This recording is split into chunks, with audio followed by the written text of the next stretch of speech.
Zonja e zotrinj, ju përshëndes, unë jam Arlin Disa, do t'jemi bashkë në këtë edicion lajmesh këtu në Report Televizion. Jemi tani me titujt kryes.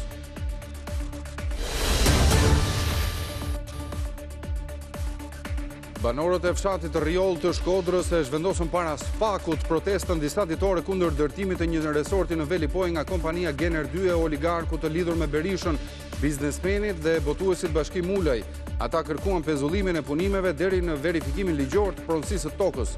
Në mbështetje të tyre doli deputeti i Lëvizjes Bashkë, Redi Muçi, i cili ironizoi se opozita duhet ishte me banorët. Qeveria hapi zyrtarisht TikTokun një vit pas bllokimit të tij, duke sqaruar se është ende në diskutime me përfaqësuesit e platformës për të vendosur mekanizma sigurie dhe filtra mbrojtës që më parë nuk ishin. Burime thonë se në ndalimet e TikTok do të përfshihen edhe disa fjalë kyçe në gjuhën shqipe, ndërsa paralelisht qeveria po harton një plan ndërgjegjësimi për fëmijët, të rinjt, prindrit dhe mësuesit për përdorimin e sigurt të platformave online. Zyra e OSBE-s në Tiranë kujton edhe një herë parlamentit se duhet punojë për reformën zgjedhore. Ambasadori Michel Tarran tha se ligji elektoral ka probleme dhe partitë e dinë mirë, por duhet të gjejmë vullnetin për të ulur bashkë. Komisioni i posaçëm për zgjedhorën vetëm sa është konstituuar vjet në tetor dhe nuk ka bërë më asnjë lëvizje. Familje shqiptare me 4 antar ushuar në lukat e Italisë të asfiksuar nga gazi që dyshohet se mund të ketë rrjedhur nga kaldaja në banesë. Policia u njoftua nga Xhaxha, i cili shkoi në banesë pasi askush nuk po i përgjigjej në telefon. Policia gjeti 4 trupat e pajet të burrë grua së bashku me 2 fëmijët në dysheme dhe darkën e shtruar në tavolinë. Nisin hetimet dhe dyshohet një defekt me kaldajat. Kryeministri britanik Keir Starmer kërkoi falje publike ndaj viktimave të Jeffrey Epstein pasi ish ambasadori britanik në Shtetet e Bashkuara rezultoi në dosjen skandaloze të financierit pedofil. Mendelssohn u emërua rreth një vit më parë me firmën e Keir Starmer, edhe pse lidhjet e tij me Epstein diheshin publikisht. Skandali mund t'i kushtojë pozicionin kryeministrit.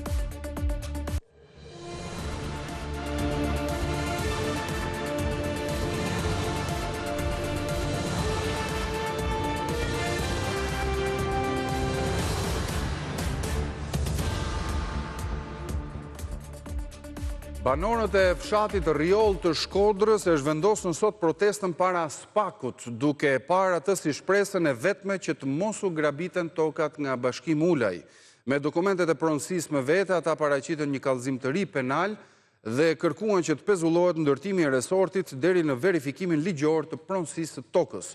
Në të kundërt, ata paralajmërojnë për shkallëzim të protestës deri në vetë flijim. Ju lutem vetëm drejtësi në këtë vend.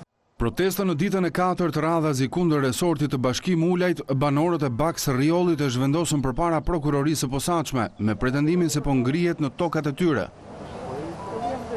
Pasi pritën për 15 minuta që dikush nga Spak t'i takonte, ata u kthyen duar bosh. Pas 3 ditëve gjithë ta do jenë këtu, po do jenë ndryshe, nuk do jenë më as si sot me paç. Do jenë me veprimet e tjera, si s'bajnë një protestë normale kur i merret prona. Të zhgënjur ata thonë se hetimet duhet i marrë në dorë Tirana dhe akuzuan drejtësinë e qytetit të tyre për korrupsion. Ai për 11 muaj, e në vitin 2019 ka marrë venim. Unë sot ala jam në gjyq në vitin 2026 për njëjtin proces që kena filluar të dy herë. Përmes avokatit të tyre Ndue Pietra, banorët e Rjollit dorëzuan një kallëzim të ri penal kundër kompanisë Gener 2, që sipas tyre po ndërton pa leje dhe mbi dokumente të falsifikuara. Për një vit nuk kanë mujt me bën një akt ekspertimi për ta vërtetuar që toka s'është e tij. Tani veprat penale së fundit është ndërtim me pa leje në kompaninë, e cila është që vazhdon punimet pa leje. Grabitja e pronave ekziston. Në këto momente jemi në pritje të 2 verdikteve që ka ligji. Me vete kanë edhe dokumentet e pronësisë të lëshuara gati një shekull më parë nga paraardhësit e tyre. Nëse i kanë këto të falsifikuara, unë i betohem para shqiptarëve, i përgjigjem në mënyrë penale. Unë e kam që në vitin 1935 dhe Fatmir Shpellza vjen 2019. Cili është reali? Më së paku ata kërkojnë ndaljen e punimeve, derisa autoritetet të bëjnë verifikime mbi pronësinë e tokës, gjë që sipas tyre nuk ka ndodhur. Dhe me besë që ka pas kanuni, ai ka thonë nuk filloj punë, pa u marrë vesh me ju. Kurse mas i jave ta mas i muaj, në 12 natë, qote bjen fadromat, nuk janë ne push avokatit projektin e tij se si e ka bon. Banorët e Rriollit paralajmërojnë protesta të tjera para prokurorisë së posaçme, ose në të kundërt thonë se përshkallëzimi nuk do të ndalet. Na dy dalim fund, na nuk dorëzojnë ata dini. Sot këto, nesër aty me dek nuk do dhe, po mos na çojnë me dek shpejt veç. Në mbështetje të tyre kundër biznesmenit të lidhur me Berishën ishte edhe deputeti i Lëvizjes Bashkë, Edi Muçi, i cili i bëri një thirrje opozitës.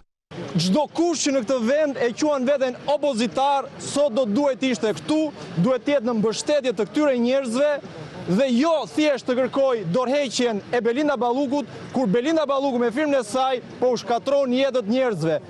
Më 15 janar të këtij viti, Ministrja e Infrastrukturës dhe Energjisë Belinda Balluku firmosi lejen e ndërtimit për resortin turistik gjigant në zonën bregdetare, ndërmjet Ranës së Hedhun dhe Velipojës. Resorti Bashkim Ulajt Blue Borgo, sipas projektit, do të zërë një sipërfaqe për 146 hektarësh dhe do të ketë 33 rezidenca deri në 10 kate. Kryeministri Edi Rama ndodhet në Vatikan në ditën e dytë të vizitës, i shoqëruar nga bashkëshortja dhe djali i tij. Kreu i qeverisë u prit në audiencë nga Papa Leoni XIV në bibliotekën papnore të Pallatit Apostolik, ndërsa pritet vizitojë edhe vendvarimin e Papa Franceskut. Kryeministri Rama u prit në audiencë nga Ati i Shenjtë Papa Leoni XIV, i shoqëruar nga bashkëshortja e tij Linda Rama dhe djali Zaho. Takimi u mbajt në Pallatin Apostolik në Vatikan, ndërsa bisedimet u zhvilluan në Sekretarinë e Shtetit të Vatikanit me fokus tek situata në Ballkan dhe rruga e integrimit evropian të Shqipërisë. Gjatë bisedimeve me sekretarin e Shtetit të Selisë së Shenjtë, kardinalin Pietro Parolin dhe imzot Paul Richard Gallagher, sekretar për marrëdhëniet me shtetet dhe organizatat ndërkombëtare, siç shkruan Vatikan News, u vu në dukje gjithashtu marrëdhënia e mirë me Selisë së Shenjtë dhe Shqipërisë, ndërsa u trajtuan tema me interes të përbashkët që lidhen me marrëdhëniet ndërmjet bashkësisë kishtare dhe asaj civile. Më herët, Rama vizitoi Pallatin Apostolik të Vatikanit, ku prit në oborrin San Damaso nga prefekti i shtëpisë papnore. Ndërkohë të mërkurën, kryeministri Rama përcolli lutje për popullin shqiptar në Bazilikën Regina di Albania, ku gjendet shëmbëltyra e zojës së Këshillit Mirë. Vizita do të vijojë në Bazilikën e Shëmpjetrit në mjediset e Stanza delle Lacrime, ndërsa në përfundim kryeministri Rama dhe bashkëshortja e tij do të vizitojnë vendvarimin e Papa Franceskut në Bazilikën Santa Maria Maggiore. Zyra e OSBE-s në Tiranë i kujton edhe një herë parlamentit se duhet të punojë për reformën zgjedhore. Ambasadori Michel Tarran tha se ligji elektoral ka probleme me partitë, të cilat e din mirë, por duhet të gjejnë vullnetin për të ulur bashkë.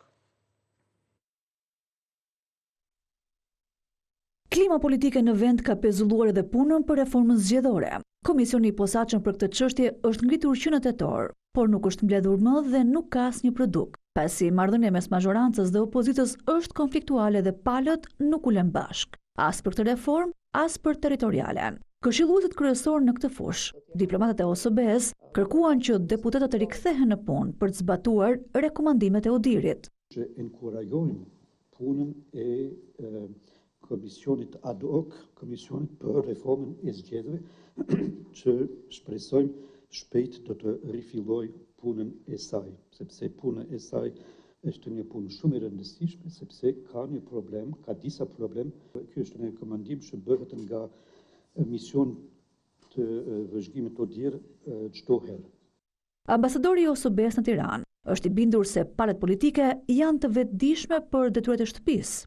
Sigurisht nuk hym në asnjë mënyrë në debatin politike këtu dhe kemi përshtypje që të gjithë janë dakord që ky ligj, ky reforma e ligjit është e nevojshme. Në raportin përfundimtar, Odir kërkoi që komisionerët dhe numëruesit të votave të mos jenë më partijak dhe gjithashtu të merren masa që burimet shtetërore të mos përdoren për fushat. Komisioni i reformës zgjedhore që bashkëdrejtohet nga Damian Gjiknuri dhe Oert Bylykbashi është bllokuar që në nisje. dhe palët nuk ja dolën të miratonin as ligjin e parë në plan pune, atë për financimin e partive, edhe pse BE-ja na e kërkoi që në dhjetor. Qeveria hapi TikTokun një vit zyrtarisht pas bllokimit të tij, duke sqaruar se është ende në diskutime me platformën dhe përfaqësuesit e saj për të vendosur mekanizma sigurie dhe filtra mbrojtës që më parë nuk ishin, me qëllim kufizimin e bullizimit, gjuhës fyese apo dhunës së përdorur. Në ndalimet e TikTok do të përfshihen edhe disa fjalë kyçe të gjuhës shqipe. Autoritetet shqiptare janë në partneritet me përfaqësuesit e TikTok për kontrollet e përmbajtjes dhe modalitetet më efikase të raportimit dhe të trajtimit të shkeljeve. Përmes një reagimi zyrtar, qeveria tha se synon gjithashtu të përfshijë në një plan kombëtar ndërgjegjësimi fëmijët, të rinjt, prindrit dhe mësuesit për përdorimin e sigurt dhe të përgjegjshëm të platformave online.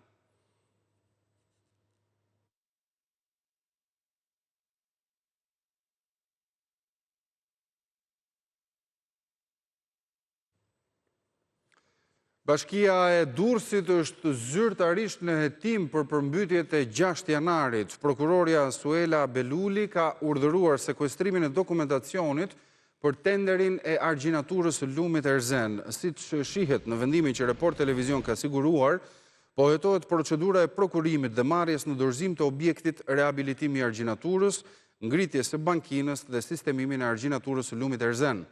Kujtojmë se nga çarja e argjinaturës, lumi Erzen doli nga shtrati duke përmbytur 10 banesa në Sukth, Manz, Katundi Ri, Jub e të tjerë.